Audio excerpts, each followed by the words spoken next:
Nigeria's symbol of peace and prosperity, once more flying proudly beside the Union Jack in the English capital city of London. It has been over 20 years since the latter came down in Nigeria, giving independence to the green, white and green. Today, proudly they fly all over London to welcome the first executive president of Nigeria, SHEHU Shagari, for a visit to the United Kingdom that would mark a significant turning point in the history of Nigeria and the United Kingdom relations.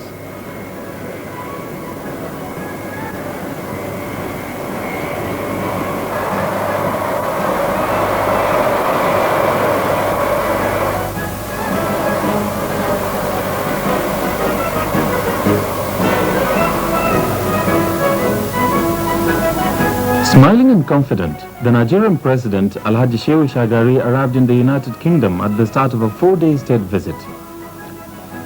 The visit, which is the first by a civilian head of the Nigerian government, was President Shagari's second trip outside Africa in search of new frontiers of interaction with the rest of the world.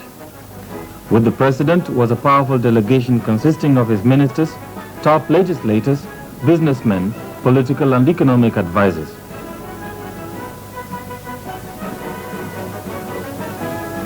The Duke of Gloucester provided the Gatwick Airport reception with ceremonies that were brief. Away from Gatwick, in the heart of the city of London, a gun salute at Hyde Park heralds the arrival of this leader of the most powerful country on the continent of Africa. And all Britons who are now hosts appreciate that that country, which was once nurtured as a colony of Britain, has in fact come of age. It was President Shagari's singular privilege to steer this country to a position where it now stood with its colonial mentor on a footing that is equal on the threshold of world politics. Victoria Station, where Her Majesty the Queen will receive the visiting president. It is a train station well known to thousands of Nigerians who daily pass through it in their various pursuits here in Britain. Today, the station is different, decorated in the full English tradition of a royal reception for a visiting head of state. It was according to this tradition that President Shagari first landed at Gatwick Airport to travel by a royal train to Victoria, where the reception ceremonies would take place.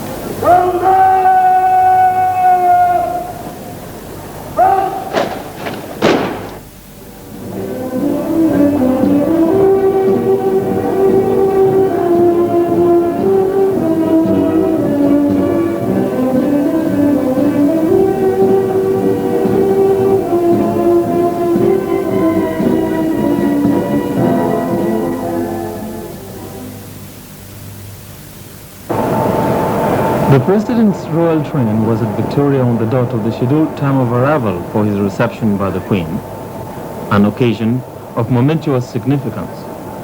This was a visit that would perhaps mark the height of improvement in relations between Nigeria and the United Kingdom. For until the advent of the new Nigerian democracy that succeeded the military government in their former colony, relations between the two had gone from bad to worse. President Shagari's visit to Britain, which was at the instance of the English monarch, was seen as capable of mending the bridges that the conflicting political views held by the two countries over matters of interest to Africa had burned and broken.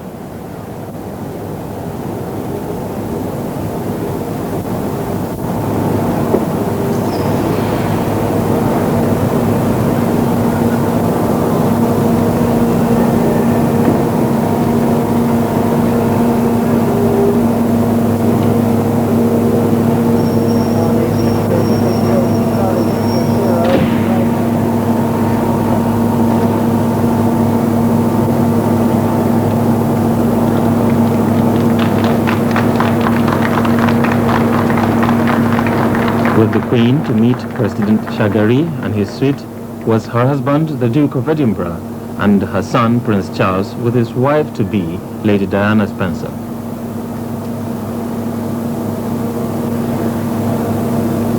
For many in the presidential entourage, and in fact for Nigeria, this was the most memorable moment of honor, for here to meet them was the entire leadership of one of the most powerful nations of the world according this welcome.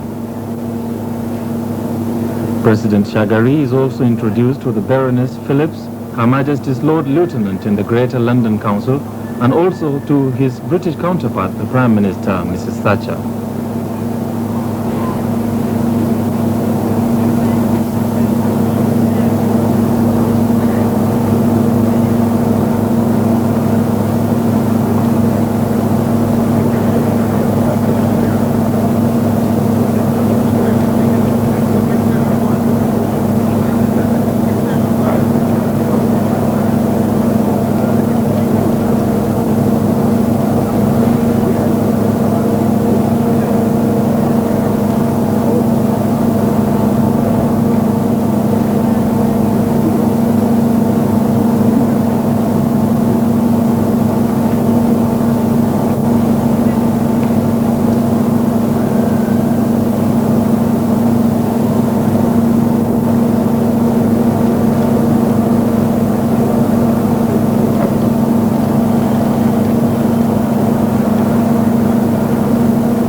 The ceremonies at Victoria Station were as comprehensive in arrangement as they were great in significance.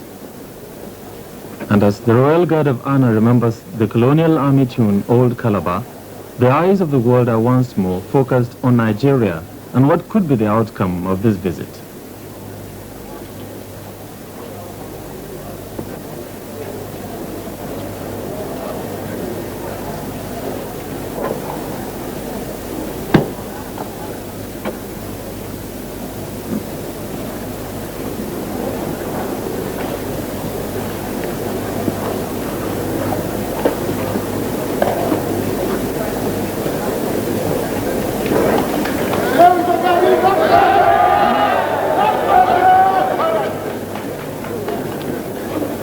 Underlying the significance of this visit is Nigeria's leadership role in Africa and President Shagari's responsibilities as a champion of the struggle for the independence of sister African states.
Aside from this pomp and pageantry, and underneath the warm smiles and the handshakes, no one doubts lie more serious issues, and no one denies the task before the president is arduous.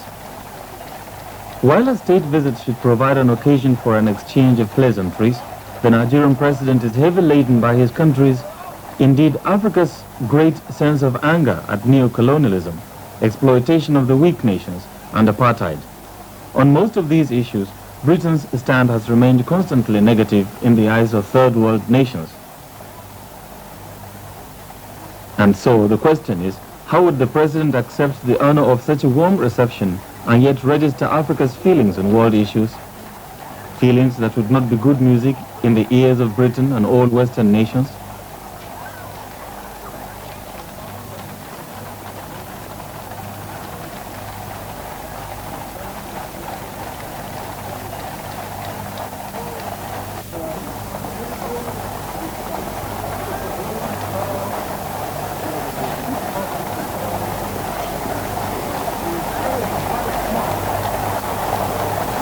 But in whatever follows the grand entrance into Buckingham Palace as guests of the Queen, President Shagari must express Africa's feelings on apartheid, relations between the rich and poor nations of the world, on a more immediate level, bilateral relations between the two countries.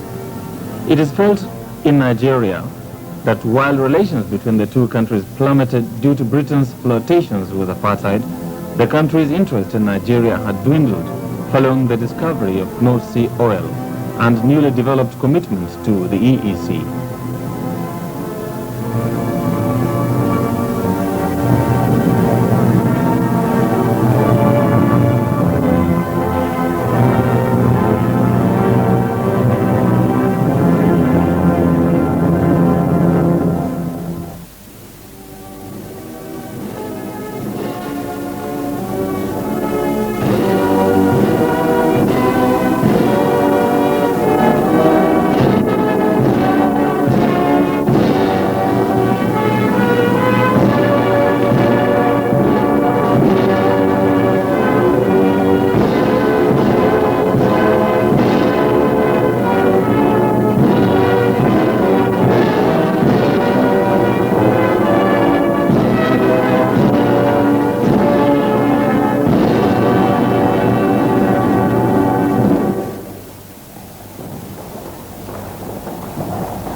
St. James's Palace, a short walk away from Buckingham Palace.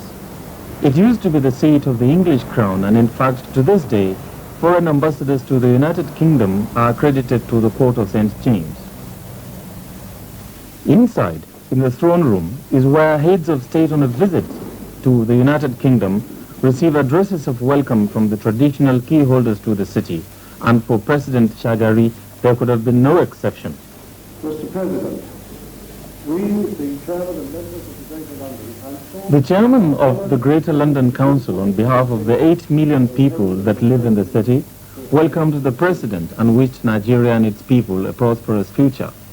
It was an opportunity for President Shagari to extend Nigeria's gratitude for the welcome and hospitality shown to all Nigerians who are accommodated in the city of London, engaged in various fields of life. The Lord Mayor of London, in his welcome address, emphasized the need for the two nations to build and maintain closer ties on the foundations of the long years of their association within the Commonwealth. Again, President Shagari gave acknowledgement for the compliments being accorded to his country and gave a hint of his mission in the visit, which was to press, in his own words, the hope that Britain, in dealing with outsiders, would be guided by a moral sense of justice and fairness to the primary producers of their needs in raw materials.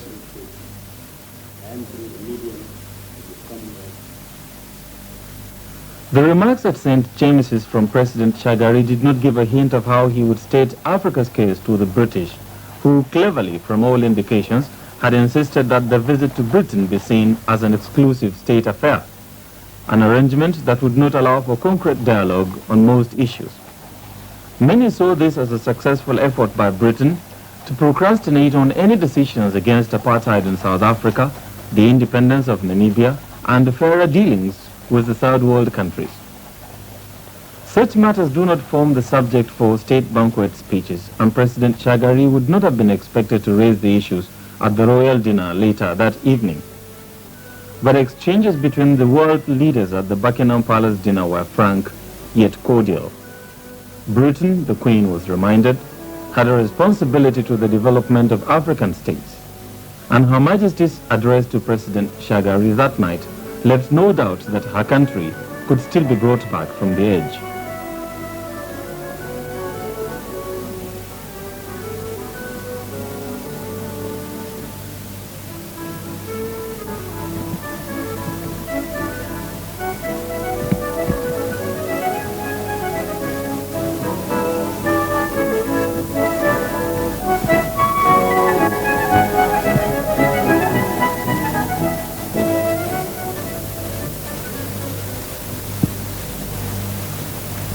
We are both trying to develop an effective relationship based on principles which represent what is best in the Commonwealth. Our two countries have much to offer each other in this interdependent world, and I look forward to yet greater understanding between us. Mr. President, we value our friendship with Nigeria. You lead a country with a rich future, whose importance in the world will be felt more and more strongly in the coming years. I am delighted to have you as a guest in my house, and I greatly look forward to meeting you again at the Commonwealth Heads of Government meeting in Melbourne later this year. Since my assumption of office, it has been one of my major concerns that the cordial relations between our two countries should grow and prosper. It is my fervent desire and the wishes of my government and people to improve and build upon the bilateral and multilateral cooperation already existing between our two countries. Britain and Nigeria have very strong historical, economic, educational, and cultural ties. We both belong to the Commonwealth of Nations, which is fortunate to have Your Majesty as its head. From this moment, many could see President Shagari's visit to London as having marked the end of an era in Anglo-Nigerian relations, which had seen the two countries drifting apart because Britain, in spite of the independence of the former colony, still wanted to play a dictating role. It marked the beginning of a new role as signified by the fact that exchanges between the President and the Queen did not see Britain playing the role of a superior partner. There was that recognition of the strategic positions occupied by both countries in the conduct of world affairs. Nevertheless, questions still abound, inclusive of basically whether there was purpose for a state visit such as this. Could it have achieved anything for Nigeria in the light of strong opposing views held by the two countries? What about the lopsided nature of their economic relations, with Britain enjoying the upper hand? But a visit such as this, many felt, could correct the situation. Discussions on these matters need involve the British government led by Mrs. Margaret Thatcher, and a working luncheon with President Shagari's counterpart on the second day of his tour satisfied many Nigerians who would have been disappointed if no such event was included.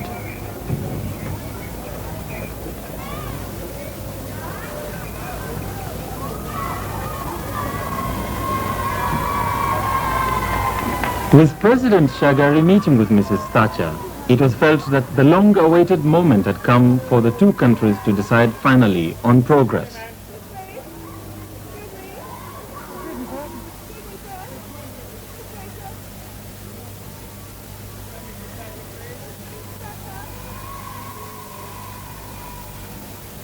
The process of reconciliation would be difficult, no doubt.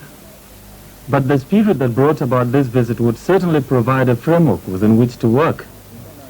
For undertaking the visit, the President will come out as a matured Nigerian statesman, committed to a non-violent solution to often violent disagreements on the African continent. His efforts are to find a peaceful solution to the problems of apartheid in Namibia and South Africa and guarantee the rapid development of his country, Nigeria. The trip itself was born out of a determination that real development should now take place, and for this, practical and necessary moves such as this would have to be taken.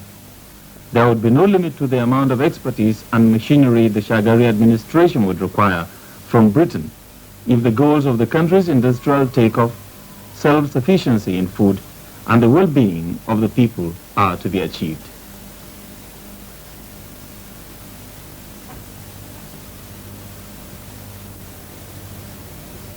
The question on everyone's lips, what did all these achieve? I've held discussions with the United Kingdom government on the possibility of joint venture projects, especially in the areas of food production, agro-based, and other industries. We have offered assurances on reasonable return of investment. I'm happy to say that these discussions we have met with encouraging response.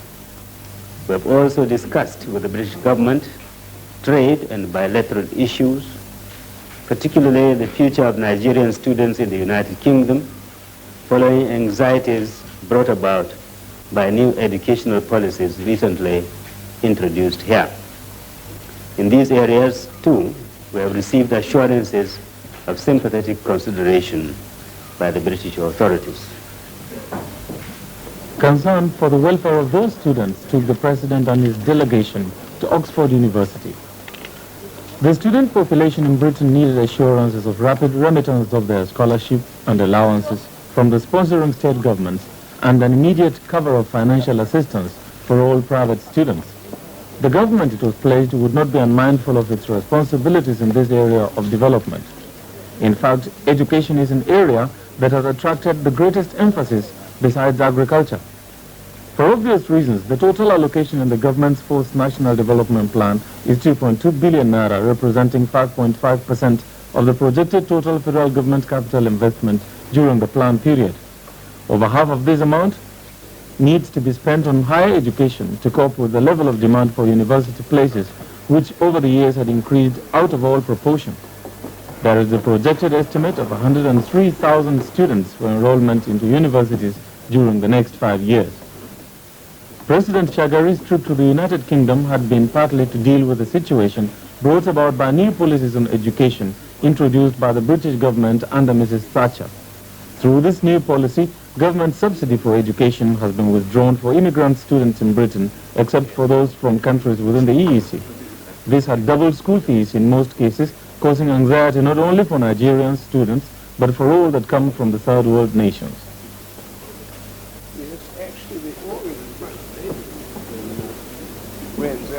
But he did design how the organ should be in these rather... Most of our students in the United Kingdom, and there are about 8,000 of them, most of them are private students, not government-sponsored students. Very few are government-sponsored. And these private students,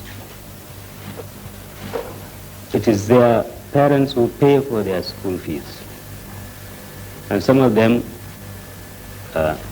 took many years to make savings in order to send their children here.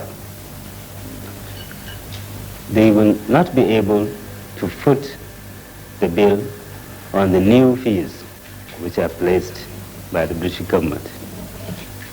It is incredible to think that EEC countries deserve more assistance than Commonwealth countries which are poor. But that is the case because the British government is now subsidizing EEC students who are well-to-do, who are much more advanced than us, and who have got better facilities for education in their own countries than we have. And we, as members of the Commonwealth and members of the Third World, have to pay high fees. I think that is very unreasonable. The achievement of self-sufficiency in food is the main goal of the Nigerian government, And one lesson that the country has learned from developed countries, including Britain, is that agrarian revolution must precede industrial ones. One of the goals set by the government is the achievement of a sustained increase in the production of livestock and fish to meet the domestic needs of the people and create a surplus in all fields. The Shinfield Cattle Breeding Center provides the kind of agricultural technology that Nigeria seeks to acquire for the development of that sector of the economy. It is a center where advanced methods are applied for the rearing of cattle, and this method, it is hoped, would be applied in Nigeria in order to develop the natural endowment in livestock. Here, cattle is rapidly bred for rearing through a highly developed process of artificial insemination.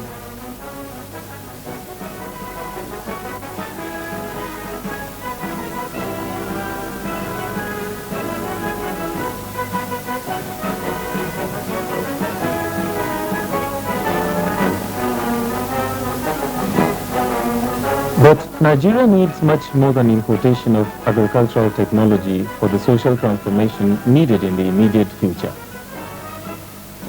Vital also are various imports from Britain that would help the country achieve the goals set out in the ambitious 4-year National Development Program. Heavy industrial equipment, particularly farm inputs and machinery for the production lines, now need to be imported for a rapid takeoff of the industrial sector. The government is now determined to see that the country realizes its full industrial potential in the shortest possible time.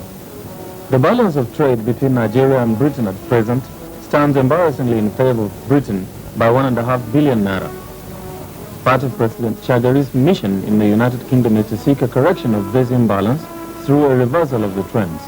The Nigerian government, while inviting British participation in the development of the Nigerian economy, is seeking to curtail the current import level by manufacturing at home what is produced abroad.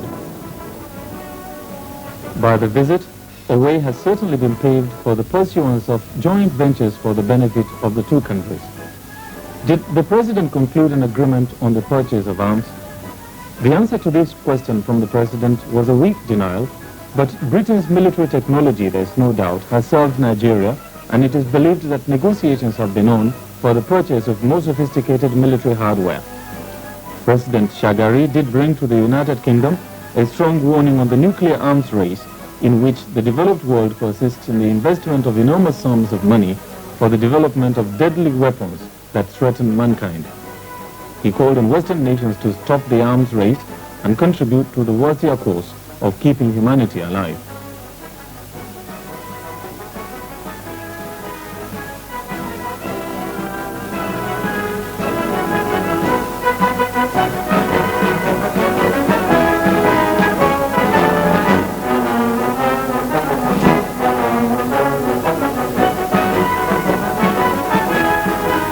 One forum in which President Shagari would fight against the arms race is the Commonwealth.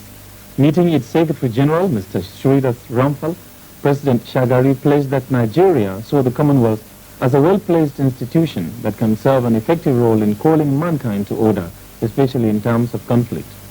That Commonwealth itself did serve a purpose during the visit as venue for the launching of a book which portrays President Shagari's vision of Nigeria. The Commonwealth Center in London provides here a forum for Nigerians from all walks of life to meet friends, some of whom had served in Nigeria as colonial officers.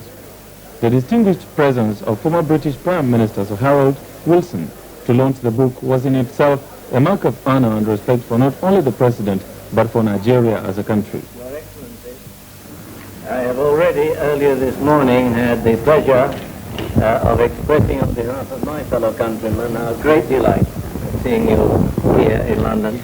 I won't embarrass you, sir, by repeating the things I said about you on that occasion. But as one who had a very long, fruitful, difficult, but happy relationship with your country, I know I'm speaking for all my own fellow countrymen here and throughout the country in saying how delighted we are to see you. Now, I don't know whether to recommend you to read this book. I think I've already been given a copy. I shall certainly read it, and as one who is in the trade of writing books these days, I know the agonies one has to go to get it to this beautiful condition. And they're not all leather bound, I find, but some are.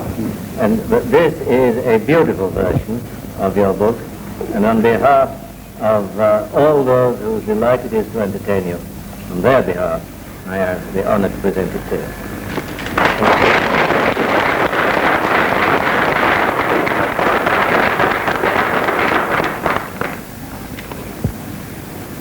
So all Excellencies, ladies and gentlemen, I'm delighted to be here. I've not come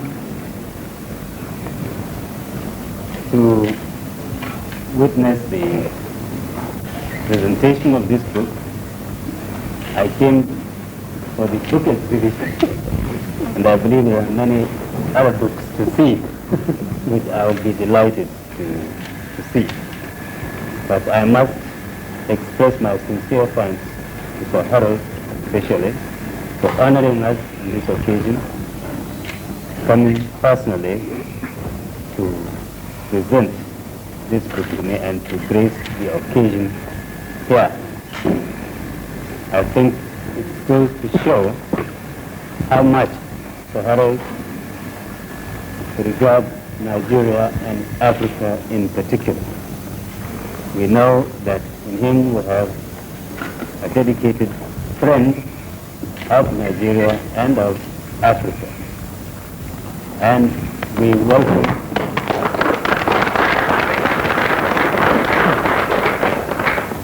we honestly appreciate all his contributions, not only to Africa, but to the Commonwealth of Nations.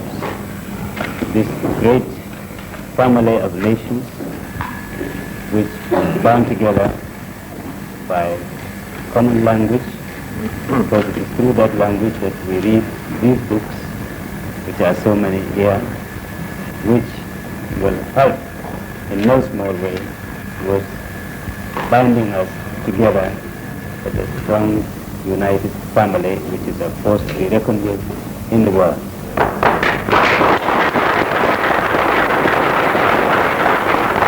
I'd like also to congratulate the organizers of this exhibition. I think they are doing very good public relations work, which will help in bringing better understanding in the world in general and highlighting the importance of the Commonwealth in the scheme of things in international affairs. This is something that we are very proud of as members of the Commonwealth. And we feel that Britain and the leaders of Britain should continue to do everything within their power to encourage this kind of relationship, which is a long relationship between us and which we are proud of. And we consider the leadership of Britain in this regard as important to all the members of the family, because the Queen, Her Majesty, is the head of the Commonwealth, and leaders of Great Britain should uphold that leadership of the Commonwealth, because we look towards the Commonwealth for bringing about understanding and peace in the world. I thank you most sincerely, and I sincerely and especially thank Sir Harold Wilson. Thank you very much.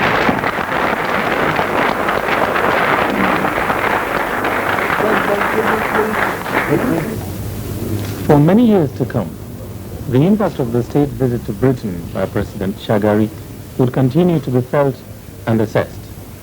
It has certainly served to rekindle an hitherto dwindling British interest in the country and presented an impressive image for the leadership. But the success of it all lay not in the colorful ceremony laid out for the visit, even though such a full-length traditional reception had not been witnessed for many years. The success of it all would be measured by its wider benefits to the average Nigerian. This would lie in the extent to which the visit serves to stimulate a meaningful participation of British expertise in the execution of the 5-year development plan, the economic blueprint of the civilian government, on whose success depends the ultimate survival and the final establishment of the new Nigerian democracy. It is partly on this that the electorate in Nigeria will assess the performance of the first executive president when he stands for election to a second term of office in 1983.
We, the Lord Mayor, Aldermen and Commons of the City of London in Common Council Assembly, offer to you, Mr. President, our sincere greetings on the occasion of your most welcome visit to this country as the guest of our beloved Queen.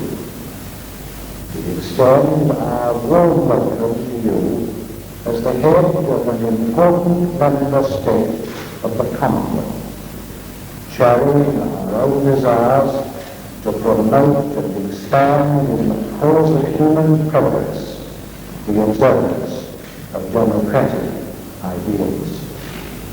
Our own experience and enthusiasm in the spheres of education and government, and your commitment to the principles of freedom, equality and justice are of inestimable value in the consolidation of your nation's unity and self-reliance under the auspices of your new Constitution. The encouragement given by your government to the constructive use of increasing oil revenues for the development of industrial capacity and skills, and your notable commitments to a green revolution in agriculture and the improvement of public services are happy auguries for the future of your country.